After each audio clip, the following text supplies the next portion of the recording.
Assalamualaikum warahmatullahi wabarakatuh. Saya Ari Istiqomah, calon guru penggerak angkatan 10 dari TKPKK Depok Rejo, Kecamatan Trimurjo, Kabupaten Lampung Tengah.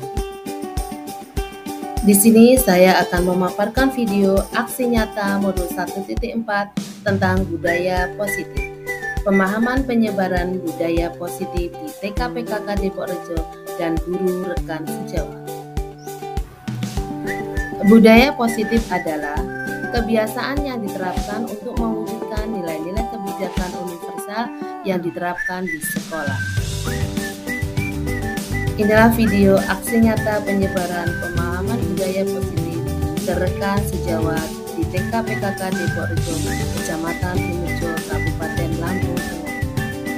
Assalamualaikum warahmatullahi wabarakatuh. Saya Ari Istiqomah, calon guru penggerak angkatan 10 dari TKPKK Depok Rejo, Kecamatan Trimurjo, Kabupaten Lampung Tengah. Di sini saya akan melakukan aksi nyata dengan modul 1.4 pemahaman penyebaran budaya positif ke rekan sejawat. Selamat menyaksikan. Assalamualaikum warahmatullahi wabarakatuh. Waalaikumsalam warahmatullahi wabarakatuh. Semangat pagi. Pagi, luar biasa, aku bahagia. Alhamdulillah hari ini kita dapat berkumpul di gedung TKPKK Depok Rejo dengan keadaan sehat walafiat. Alhamdulillah sehat ibu-ibu. Alhamdulillah luar biasa, selalu profesional. Allahu Akbar. Yes. Kesempatan kali ini saya akan memaparkan aksi nyata modul 1.4 penyebaran pemahaman budaya positif ke rekan guru sejawat. Perkenalkan, nama saya Ari Istiqomah. Saya calon guru penggerak angkatan 10 tahun 2024. Di sini saya akan menyampaikan tentang budaya positif. Oh ya, Ibu Sri Rohani. Kalau budaya positif itu bukannya sama dengan kebiasaan yang baik. Betul, Bu Esti Fatwa. Budaya positif itu adalah pengembangan nilai-nilai yang baik. Terima kasih. Oh, ada satu lagi.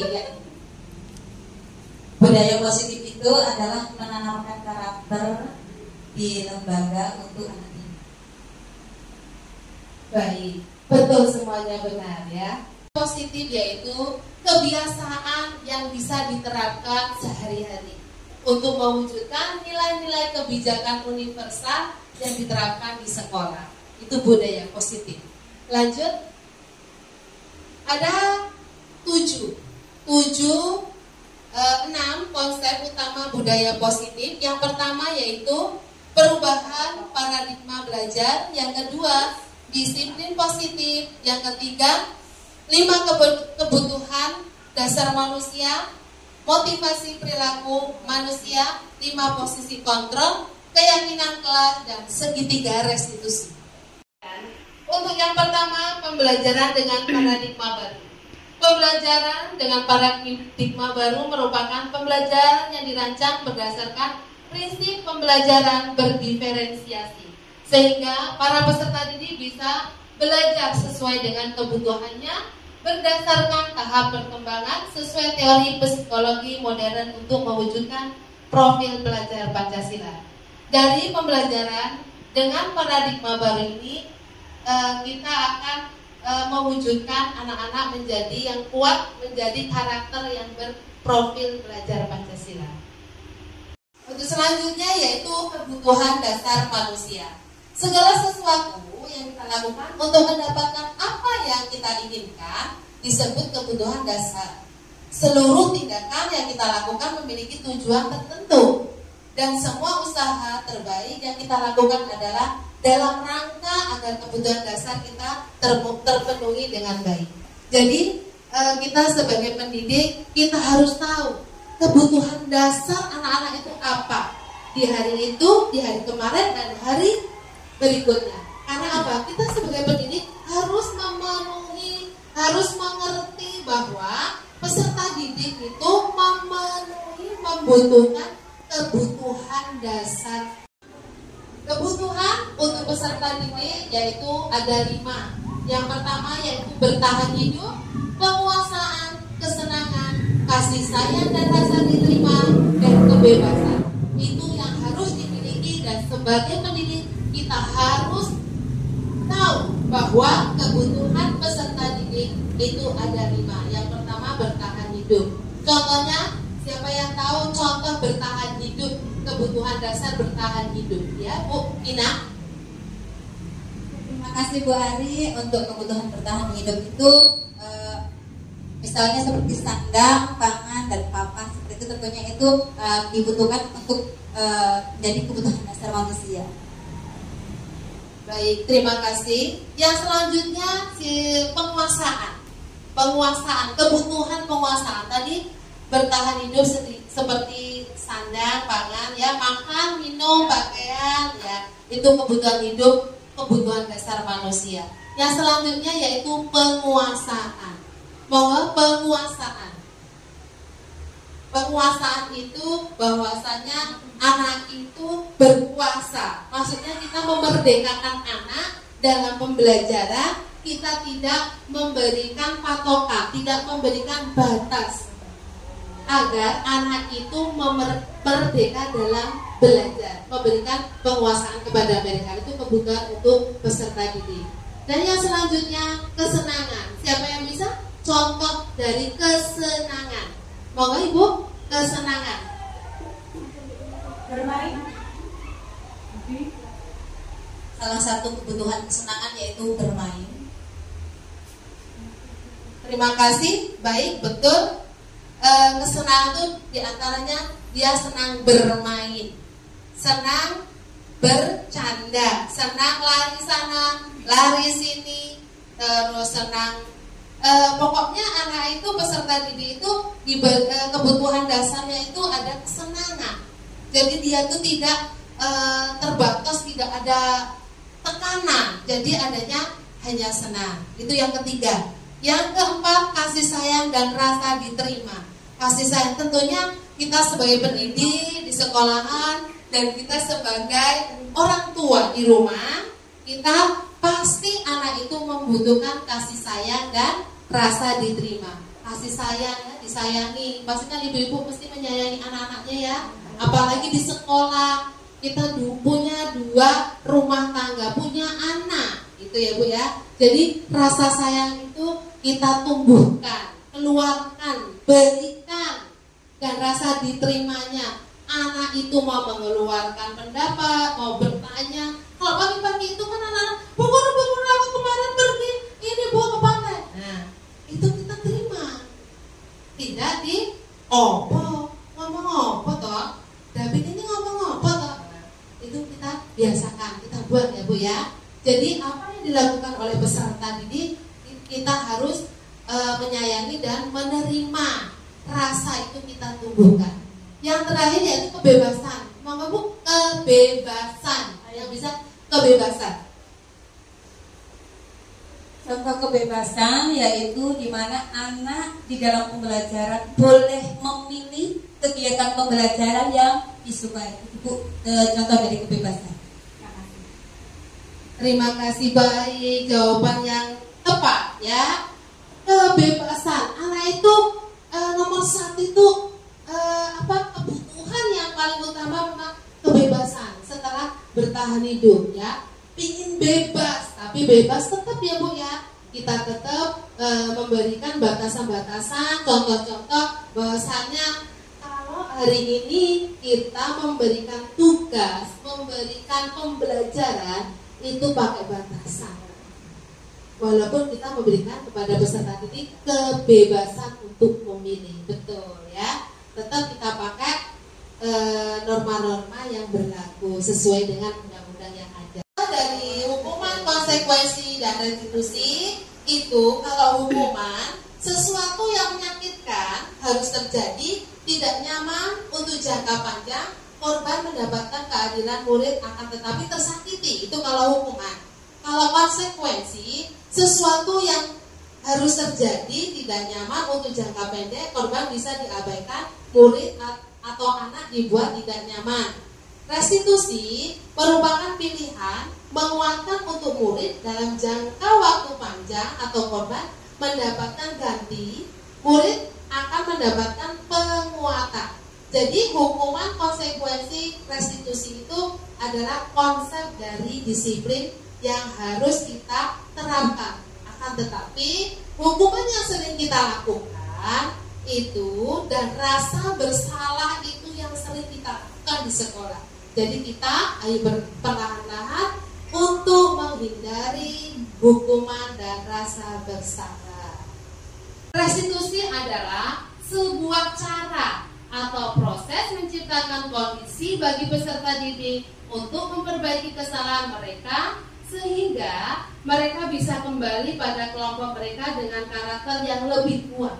Itu Gosen yang menyatakan. Ciri-ciri restitusi antara lain yang pertama yaitu belajar dari kesalahan bukan menebus kesalahan. Yang kedua, memperbaiki hubungan. Yang ketiga, tawaran bukan paksaan. Yang keempat, menuntut untuk melihat ke dalam diri. Yang selanjutnya mencari kebutuhan dasar yang diperlukan tadi, fokus pada karakter bukan tindakan. Dan yang terakhir, fokus pada solusi. Dari ciri-ciri restitusi tersebut itu akan menghasilkan solusi yang terbaik untuk menanamkan, menciptakan kondisi peserta didik dalam konsep disiplin pendekatan restitusi tersebut. Perbedaan dalam analisis kasus, contoh, ini contoh ya Bu ya, yang tadi saya bilang restitusi tadi, ini contohnya, contoh kasusnya David memasuki ruang kelas melewati jendela. Hukumannya di situ guru memberi hukuman kepada David dengan suara yang keras dan guru memarahinya David dan David menjadi takut. Itu contoh dari tadi restitusi. Ini David melakukan restitusi. Restitusi itu kan kesalahan untuk dalam pembelajaran. Jadi kita di sini contohnya David memasuki ruang kelas melewati jendela. Itu hukuman ya Bu. Contoh konsekuensi dari kasus di atas. Guru mengajak David ke ruang terpisah untuk diberikan arahan bahwa perilaku David tidak benar. Dan guru akan lebih memperhatikan semua murid dengan tegas agar anak terbiasa untuk disiplin dan membiasakan masuk melewati pintu. Restitusi. Nah, dari kasus di atas, guru membahas. Guru menanyakan kembali bahwa kita itu ada keyakinan kelas atau keyakinan sekolah yang sudah telah dibuat sebelumnya untuk membantu siswa memecahkan masalah. Guru terbuka dan siswa menghormati dirinya dan orang lain. Jadi dari kasusnya David itu memasuki ruang kelas melewati jendela itu tidak pakai hukuman ya Bu ya. Nah, kita pakai konsekuensi dan restitusi tersebut. Itu ada 5 posisi kontrol.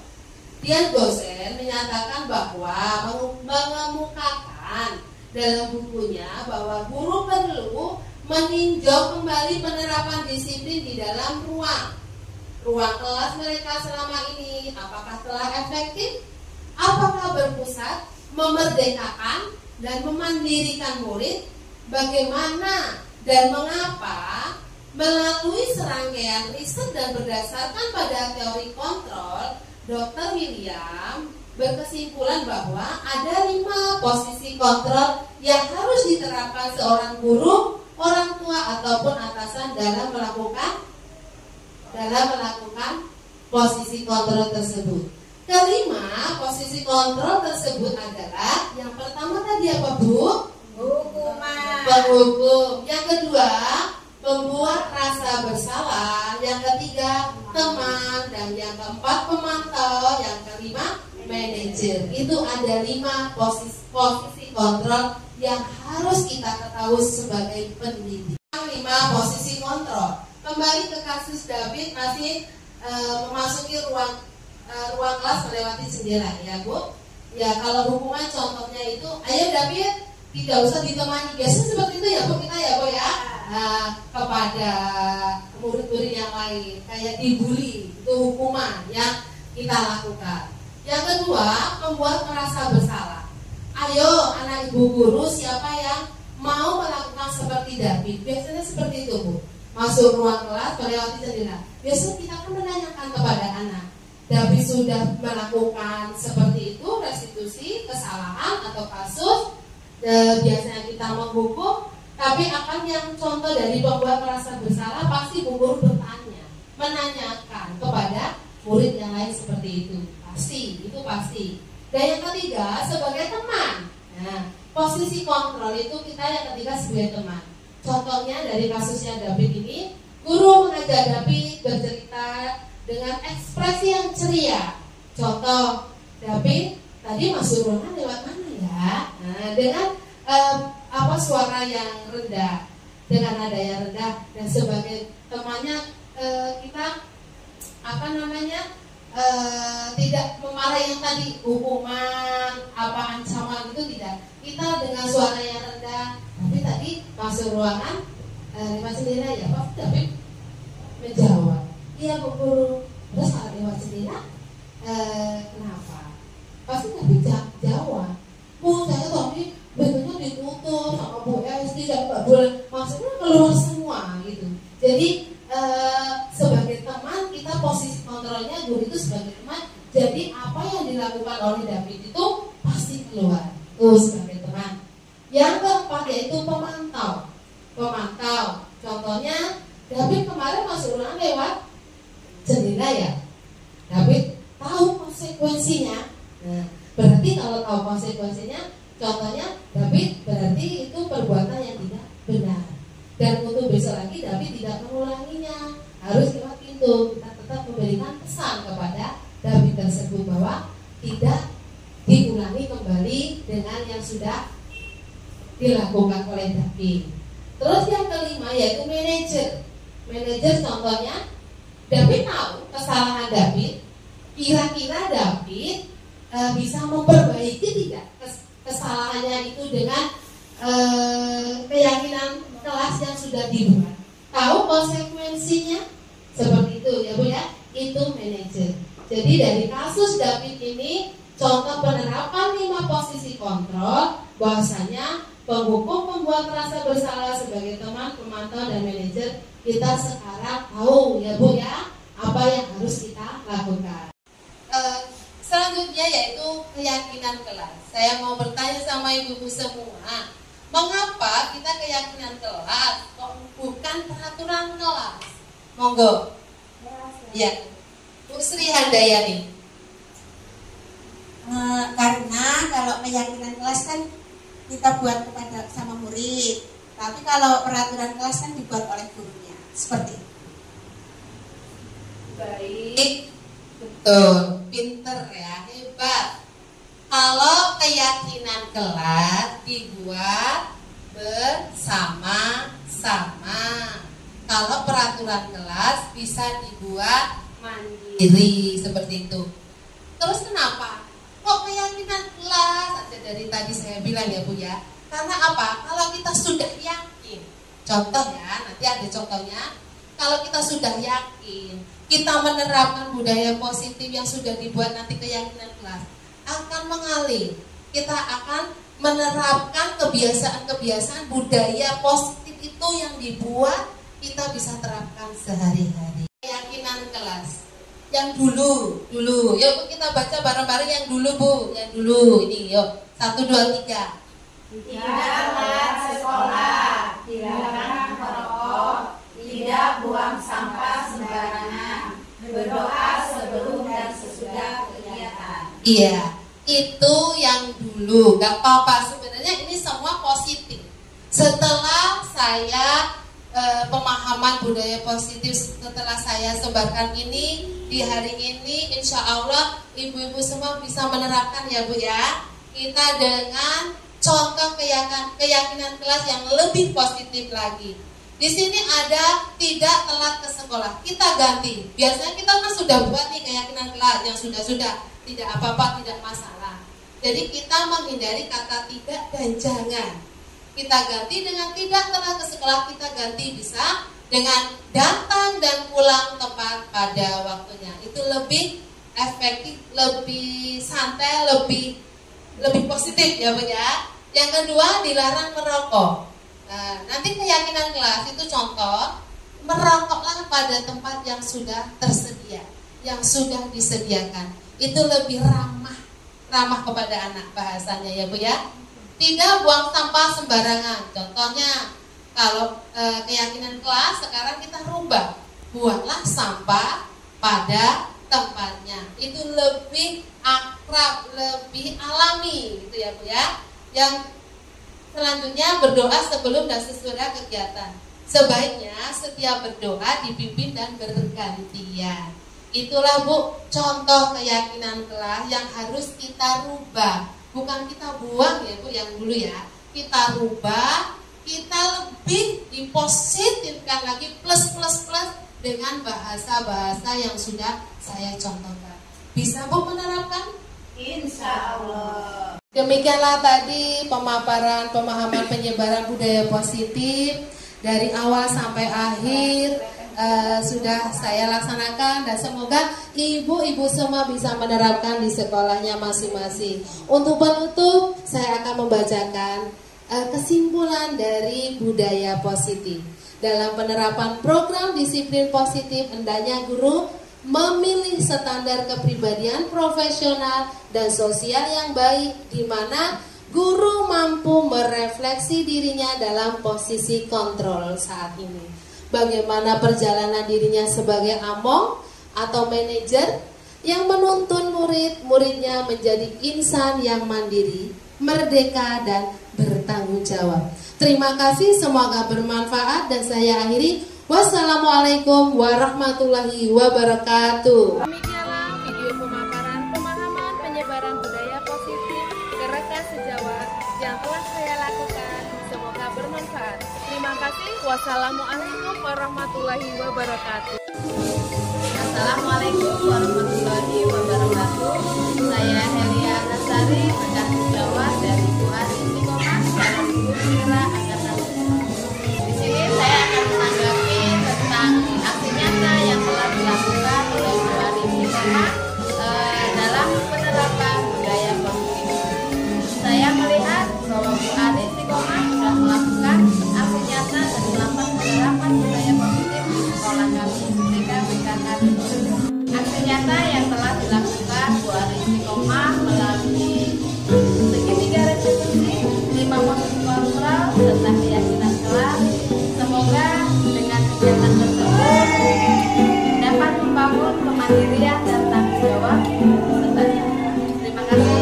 Wassalamualaikum warahmatullahi wabarakatuh. Assalamualaikum warahmatullahi wabarakatuh. Nama saya Ani Retnasari, rekan dari Ibu Ari Istiqomah, calon penggerak angkatan 7.